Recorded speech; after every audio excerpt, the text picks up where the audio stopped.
López Obrador, Beatriz Gutiérrez Müller, la comitiva que los acompaña, señor presidente del Congreso Nacional de Honduras, Luis Redondo, señores ministros de Estado y diputados y diputadas, señor alcalde municipal de nuestra querida Tegucigalpa, Jorge Aldana, señores miembros de la prensa, becarios del programa Jóvenes Construyendo el Futuro, Pueblo Hondureño. Quiero resaltar la oportunidad histórica de la visita del presidente de México, que abre la oportunidad de reactivar el diálogo entre nosotros y nuestros dos gobiernos progresistas por el bien de sus pueblos y de América Latina y el Caribe. Honduras transita uno de los momentos más complejos de su reciente historia. Estamos construyendo nuevamente un Estado de derecho y un sistema democrático, desmontando una dictadura de más de 12 años, desde que derrocaron al presidente Manuel Zelaya Rosales en el golpe de Estado el 28 de junio del 2009. Toda la estructura de la nación ha sido comprometida con altos niveles de corrupción, narcotráfico y la venta de nuestra soberanía. Nos hemos propuesto impulsar un modelo económico alternativo frente al sistema neoliberal que todo lo ha privatizado, empobreciendo las grandes mayorías que hoy demandan y reclaman cambios sustanciales.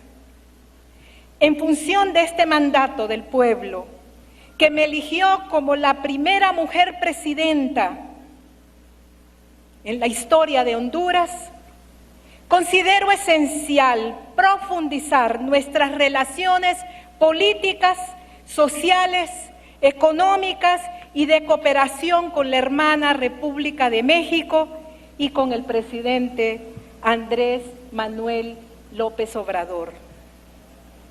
Estoy segura de que esta visita generará condiciones propicias para el bienestar de nuestros pueblos. Los problemas que podemos resolver en materia energética incluyen continuar con el desarrollo del sistema de interconexión eléctrica de los países de América Central y México, así como el potencial que representa para Honduras los recién descubrimientos, yacimientos petroleros en la zona de la Mosquitia y el Mar Caribe. La migración es el resultado de las difíciles condiciones que viven nuestros países del Río Grande hacia el sur. Juntos lucharemos contra la violencia que nos acechan, defendiendo los derechos de los migrantes para garantizar la convivencia y construir las condiciones que permitan a nuestros ciudadanos permanecer en sus países para que los nuestros no tengan que dejar atrás sus familias, comunidades, cultura y buscar lejos las oportunidades y la seguridad que no encuentran en casa, para que quienes migren lo hagan por opción y no por obligación. La migración es un derecho humano, no es un delito. Nos encontramos aquí, en el Palacio José Cecilio del Valle, es justamente nuestro sabio Valle, quien fuera el segundo canciller de México, delegado como diputado por Centroamérica en el primer año de la independencia de México del Imperio Español, que nos recuerda: América de día cuando escriba, América de noche cuando piense. El estudio más digno de un americano es América. Y nosotros y nosotras recordamos nuestra unidad en Centroamérica con el paladín y mártir de la Unión Centroamericana, José Francisco Morazán Quesada. Ahora que América Latina ha dado sus primeros pasos para buscar la unidad en la comunidad de estados latinoamericanos y caribeños en la defensa de sus intereses comunes para el combate de los problemas que nos han afectado durante siglos. Compartimos con el presidente Andrés López Obrador que en cualquier cumbre que se hable de las Américas deben de participar todos los países que integramos la comunidad americana. Es la América unida la que debe de reflexionar para tener un plan de desarrollo común asentado en la unidad cultural y social desde la historia y el cariño que nos vincula. Estamos comprometidos y comprometidas a implementar los esfuerzos que sean necesarios para establecer una agenda de trabajo regional basada en el respeto de los derechos humanos, las posibilidades de inversión y de desarrollo. Este año, Honduras será la sede de la Conferencia Internacional en Centroamérica para impulsar un plan de acción que atienda las causas estructurales de la migración e incluya acciones concretas de inversión para el desarrollo, pero también podemos soñar. Mesoamérica debe proponerse un ideal de los otros hondureños que desarrollaron en el suelo mexicano, como Alfonso Guillén Zelaya y Rafael Heliodoro Valle. Saludamos la iniciativa del presidente Andrés Manuel López Obrador, que abona a la integración y facilita el intercambio comercial con el Tren Maya y el corredor interoceánico del Istmo de Tehuantepec, igual que el corredor seco entre el Atlántico y el Pacífico, que serán claves para la superación de nuestros países. Ha llegado la época de sembrar vida y construir futuro. México brinda su apoyo y una cátedra magistral de solidaridad con estos programas. Por eso, en mi gobierno, estoy impulsando el programa de la Red Solidaria y la reactivación del bono tecnológico productivo para los sectores agrícolas, así como la Ley de Energía Eléctrica para la reforma del sector. Nuestro programa universal que le brinda energía gratis en sus casas a 1.400.000 familias ya está en marcha. Quiero reafirmar que el diálogo y la cooperación son indispensables para que la humanidad pueda superar las contingencias sanitarias internacionales y la situación de desastre ecológico reinante junto con sus consecuencias económicas, sociales y humanitarias. Mi abrazo solidario, presidente Andrés Manuel López Obrador, a Beatriz, su esposa. La diversidad y pluralidad cultural de nuestros pueblos es el motor de cohesión que hermana a nuestras raíces. Y como dicen en México, presidente, es un honor estar con Obrador. Muchas gracias.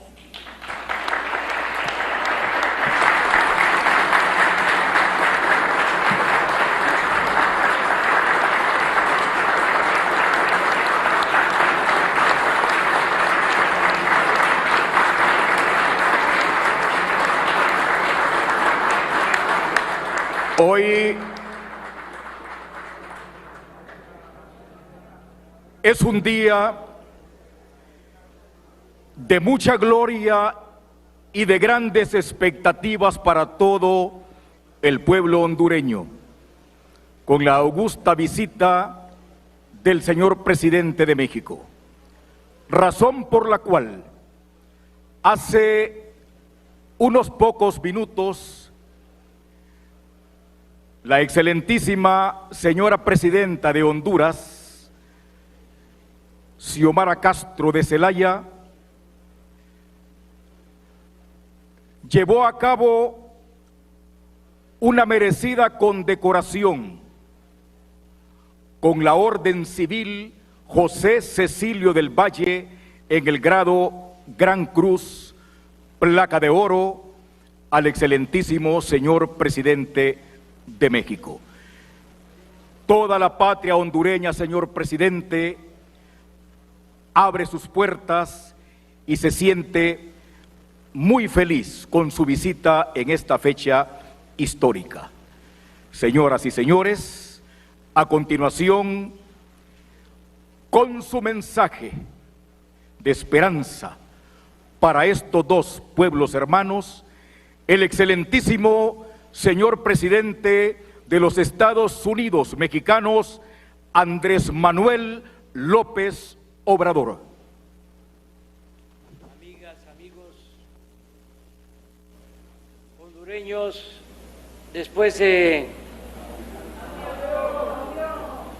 luego de escuchar a la presidenta Xiomara Castro, bien podría decir que suscribo lo que ella ha expresado y ya no hablar más.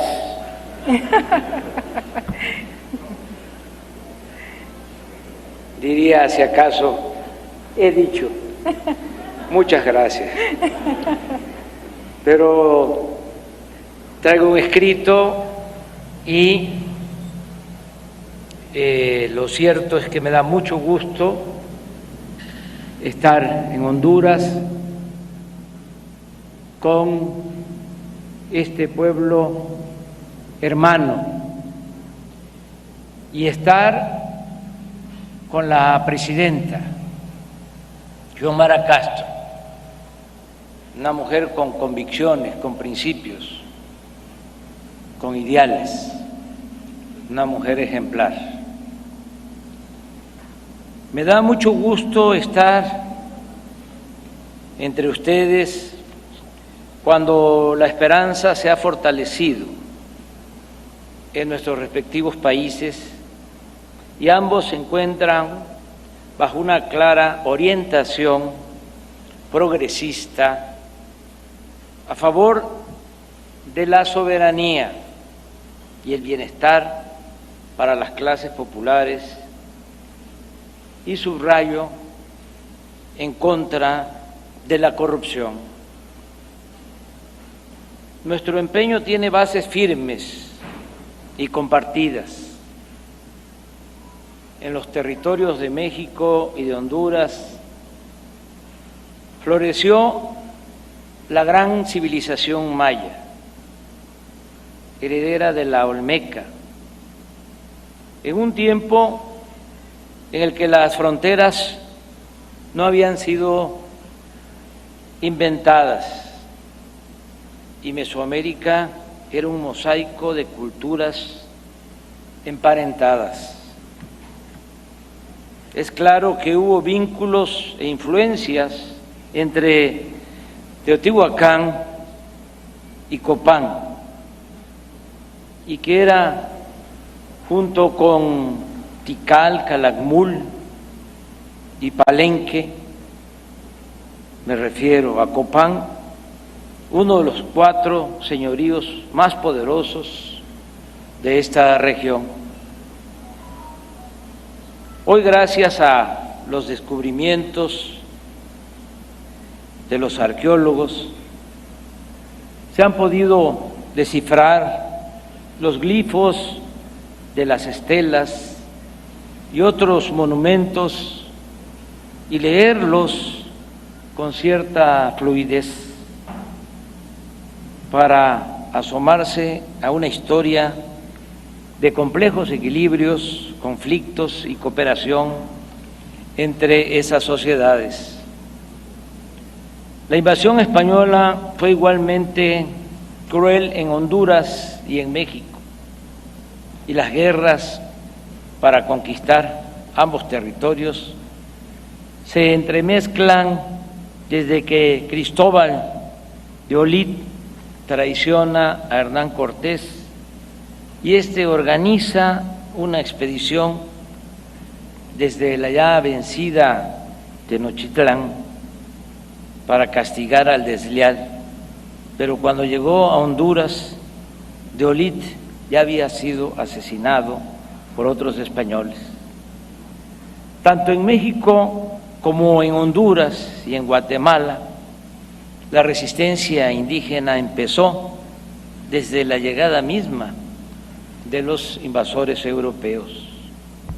Durante 3 siglos, el despiadado dominio colonial llamó vasallos a los indígenas y esclavos a los africanos, secuestrados y sojuzgados en este continente, pero trató a ambos con crueldad semejante. Para fines del siglo XVI aparecieron en los litorales del Caribe y del Golfo de México nuevas desgracias, las guerras entre potencias europeas y la piratería en la costa atlántica centroamericana, las resistencias indígenas en contra del dominio español se desarrollaron de manera singular debido a las constantes incursiones de fuerzas inglesas con las que misquitos y zambos solían establecer alianzas. En los procesos de independencia tuvo un papel de primer orden José Cecilio del Valle, un hondureño resuelto impulsor del principio de autodeterminación, quien fue diputado en el primer Congreso del México Independiente. Fue nombrado en ese Congreso vicepresidente. Desde allí se esforzó en demostrar la ilegitimidad de la anexión de Centroamérica al Imperio Mexicano. Decía, la unión con México es nula, porque la voluntad general de los pueblos es la que debe determinarlo, y esta voluntad solo puede expresarse por un Congreso formado de diputados elegidos por los mismos pueblos. Y en efecto, la anexión había sido decidida por una pequeña élite, una camarilla de oligarcas, sin consultar a las sociedades. Agustín de Iturbide lo hizo encarcelar porque pensó que el prócer hondureño conspiraba contra él. La entereza de Del Valle quedó plasmada en las palabras que pronunció cuando le avisaron que estaba a punto de ser capturado y le recomendaron que huyera. Cito textualmente lo que dijo: que huyan quienes son reos ante la ley, los que han cometido delitos y son positivamente criminales. Yo no conozco el crimen, yo soy hombre de bien y respeto la virtud. El 27 de agosto de 1822 y el 28 de febrero del año siguiente, José Cecilio del Valle permaneció detenido en el convento de Santo Domingo, en la capital de nuestro país, donde se dedicó al estudio. Sorpresivamente, en la segunda de estas fechas, Agustín de Iturbide lo liberó y lo obligó a aceptar el nombramiento como ministro de Relaciones Exteriores. Para entonces, el efímero imperio de Iturbide estaba en sus últimos momentos. No podría, desde luego, dejar de mencionar a otros ilustres próceres de esta hermana nación de Honduras. El general Francisco Morazán,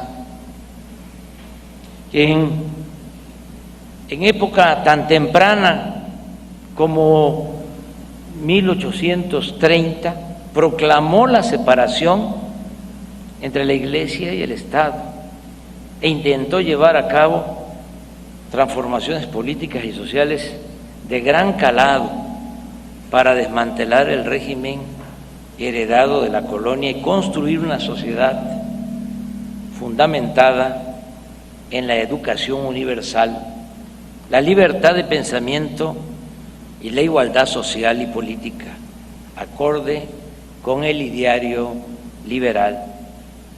Pero las condiciones en la recién formada República Federal de Centroamérica no daban para tanto.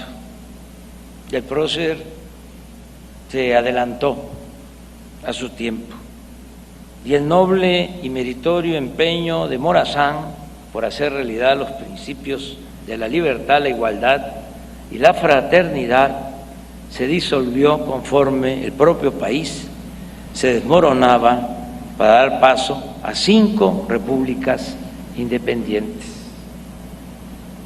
El resto del siglo XIX se asemeja en nuestras naciones porque transcurrió en guerras civiles entre centralistas y federalistas, o entre liberales y conservadores, y entre múltiples intervenciones extranjeras, fuera de Estados Unidos o de otras potencias europeas.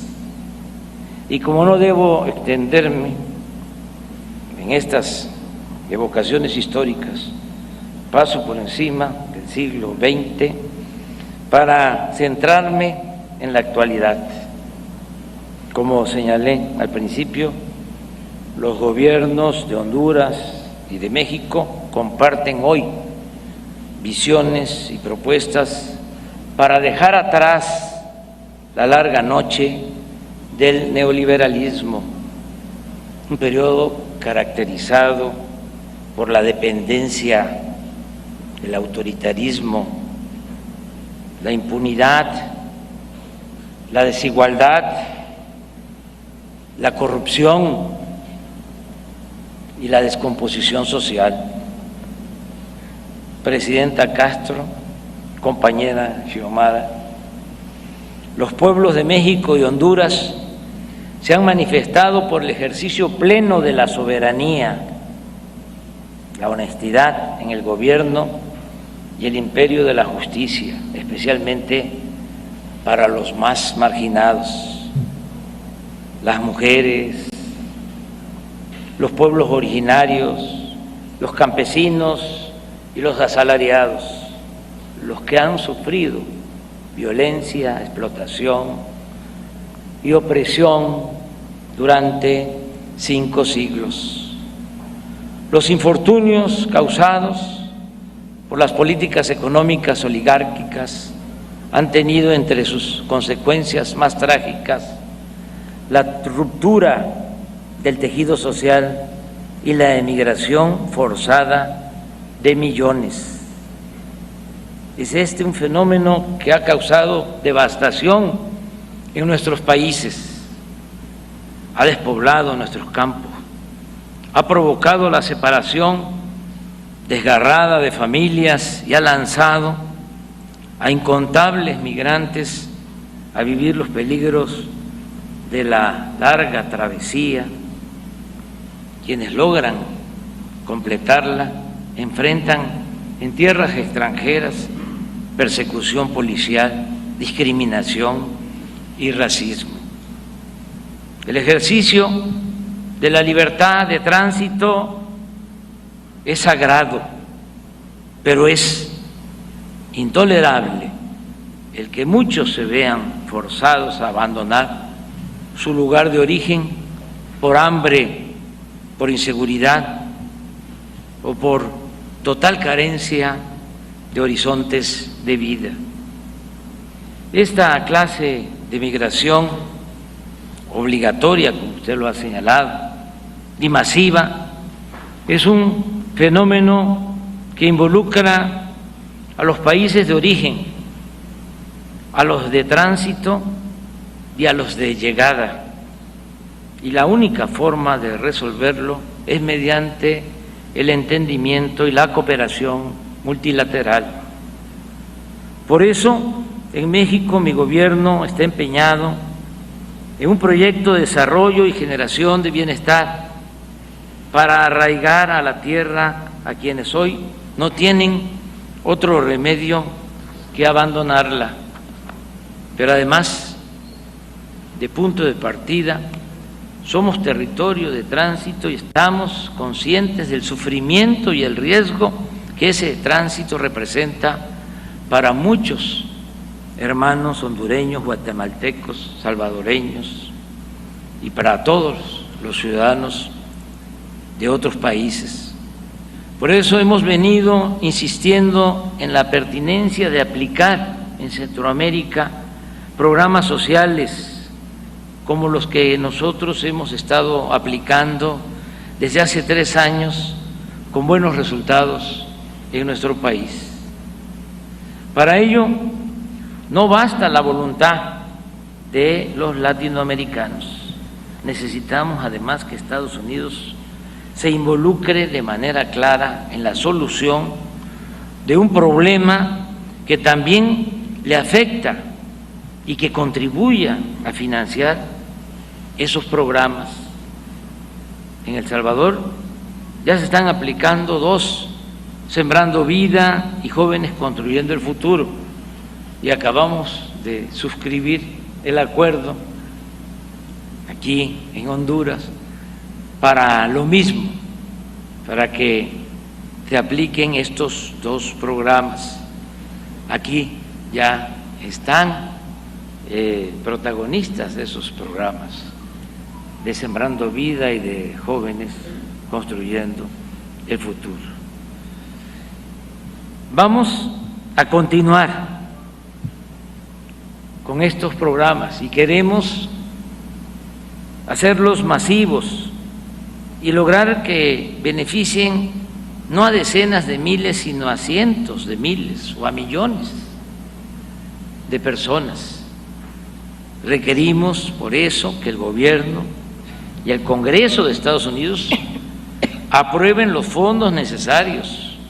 Hablamos de unos 4,000 millones de dólares, que fue lo que el presidente Biden ofreció aportar para el desarrollo en el sureste de México, en Guatemala, en Honduras y en El Salvador. Este es un asunto en el que mantenemos una atención constante. 29 de abril tuve una conversación con el presidente Biden y en ella volvimos a revisar la cooperación bilateral para el desarrollo de Centroamérica, en especial de Honduras. Incluso me mencionó que estaban analizando la posibilidad de garantizar visas de trabajo para hondureños. Lo expresó también para otros países de Centroamérica, pero me llamó la atención que mencionó de manera enfática Honduras. Yo creo que esto va a ayudar mucho al desarrollo de los países de Centroamérica para atender las causas profundas de la migración, pero también para ampliar las vías legales de regularización de migrantes y de refugiados, de lo que hablamos también hace un momento. Compañera Xiomara Castro, amigas y amigos hondureños, sembremos, o mejor dicho, sigamos sembrando fraternidad. Allí donde hay desesperanza, construyamos la seguridad y la paz, procurando dar a todos los habitantes de nuestras naciones una cuna, un pupitre, un techo, una mesa, un trabajo decoroso y una sepultura digna, lo que nosotros llamamos estado de bienestar. Que el ser humano tenga seguridad desde que nace hasta que muere, desde la cuna hasta la tumba. Hagamos realidad, en fin, la cláusula del más mexicano de los escritores hondureños, o el más hondureño de los escritores mexicanos, Rafael Heliodoro Valle, que decía: es más fuerte que la muerte el amor. Muchas gracias.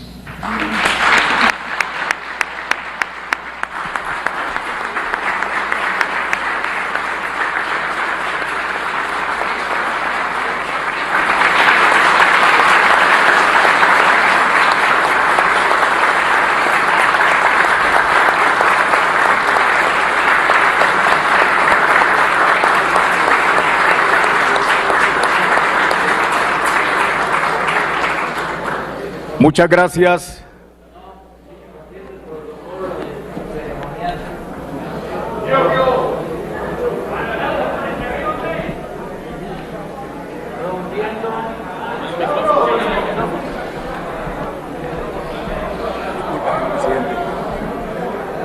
Rompiendo el protocolo y el ceremonial, una postdata. Apoyamos la iniciativa de reforma eléctrica de la presidenta Xiomara Castro.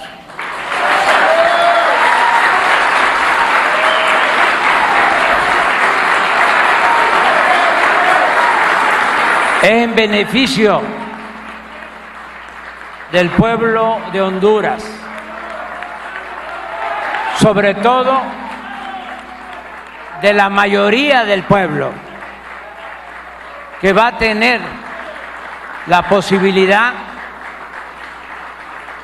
de contar con energía eléctrica barata, precios justos de energía eléctrica para el pueblo de Honduras. Felicidades.